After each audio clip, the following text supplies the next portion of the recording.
This video, I'm going to perform hypothesis tests using one sample t-test and IBM SPSS. The hypothesis statements are, for the null hypothesis, we have the statement that the average income per capita in XYZ country is 10,000. The alternative hypothesis is that the average income per country in XYZ country is not equal to 10,000. In other words, it's either greater than or below 10,000, but not equal to 10,000. I did not specify the currency and I did not specify the country because this is just a practice. So once we declare the hypothesis statements, we're going to designate the level of significance or the criteria for acceptance or rejection of a hypothesis test. Because this is a social science uh, statistical test, and relates to economics, we're going to designate the 0.95 significance level, which gives us the rejection criteria of 0.05. So if our p-value is below 0.05, we're going to reject the null hypothesis.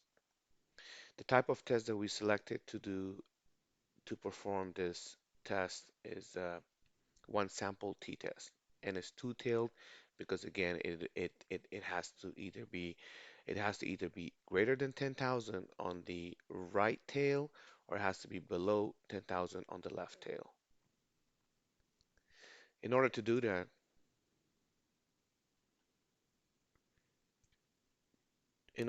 that, I put together a an artificial data set uh, that's that consists of 53 uh, data.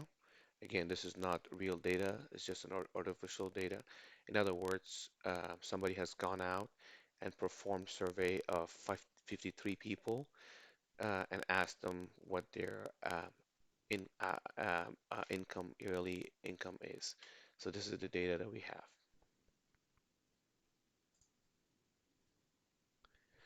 We import the survey data onto SPSS and checking the scale, the type of the data and also the scale of the data. This data is ready for the analysis. So we simply go to Analyze, we go to Descriptive Statistics, sorry, we go to Compare Means.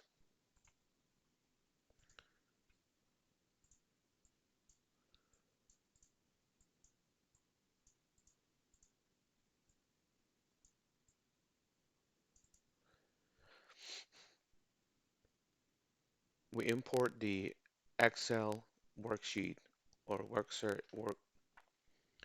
We export the survey data from Excel onto SPSS, and we check the variable information on the variable view, and we make sure that it is a scale measurement level.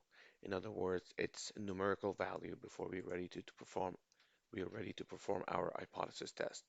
So we simply go to Analyze, we go to Compare Means, and click on When Sample t-test. So when this window appears, since we're doing an hypothesis test against the null hypothesis value of 10,000, we're going to put that value on our test value.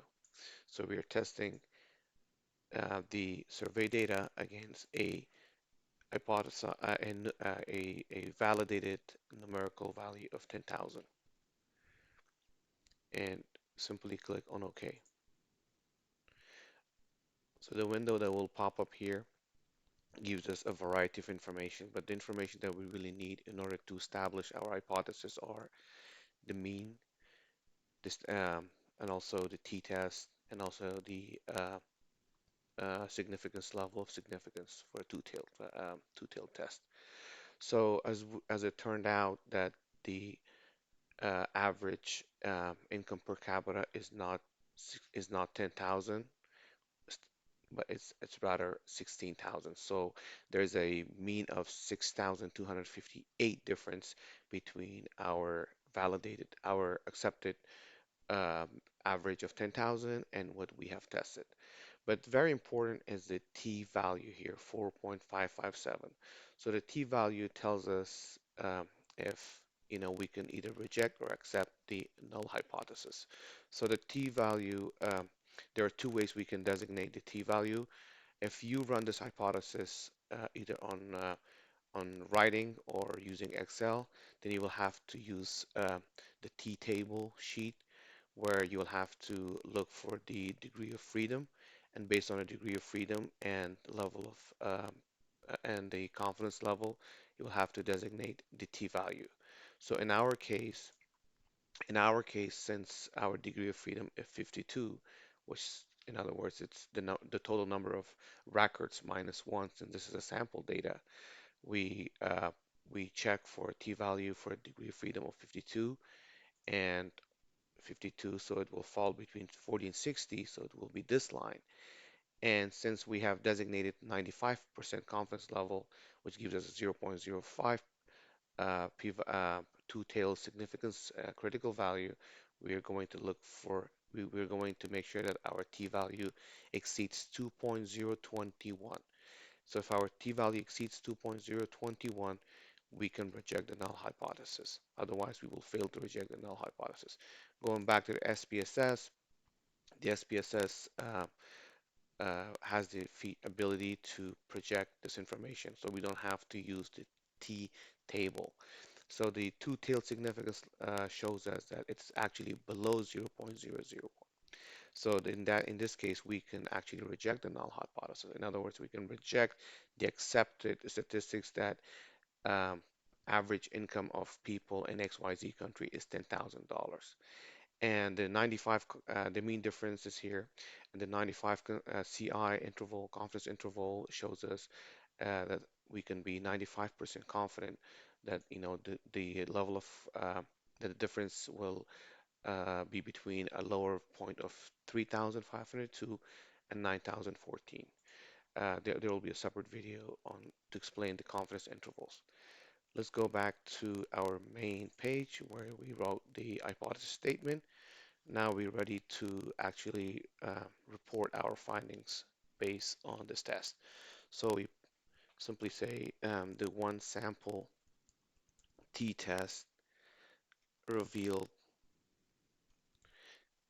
that the average income per capita in XYZ country is not 10,000. So make sure that when you put the t-test and the parentheses, put the t value that we found. So just put uh, to 5.5. So you can round it up to the near decimals to 5. That will be 4.56. So 4.56 will be the t value, and then put the p value as well. And p value you can actually put 0.005 because this p value is below 0.005. It's actually 0.000 to infinity. So you report the statistical uh, indicators here, and then you can just and my way of conclusion, writing the conclusion is different than from your way. So please take the liberty to write the conclusion statement in any way that you will. But please make sure that you report the statistical findings as well. So the next statement will say something like the average income per capita, and then you can put mean or average or X, um, depending on the industry that you come from. Uh, the average income per capita that's drawn from the statistical significance is 16,258. So 16,258 drawn from the that will be drawn from the samples. Yes, the samples is different, and then make sure you always use the word statistical significance because that's very important, and that's what makes the purpose of our hypothesis test today, because we're looking for statistical significance. So statistical significance uh, from the average or from the average income per capita. Uh, and then here you can actually put the mu because it's generalizable or the population data, or it could be you can actually also put X. Maybe they designated this information both based on samples as well. So you can put 10,000 here per capita, reported by the whatever entity reported by the Department of Labor and Statistics. So this, I hope this video was helpful. This was Thank you. the end of this hypothesis.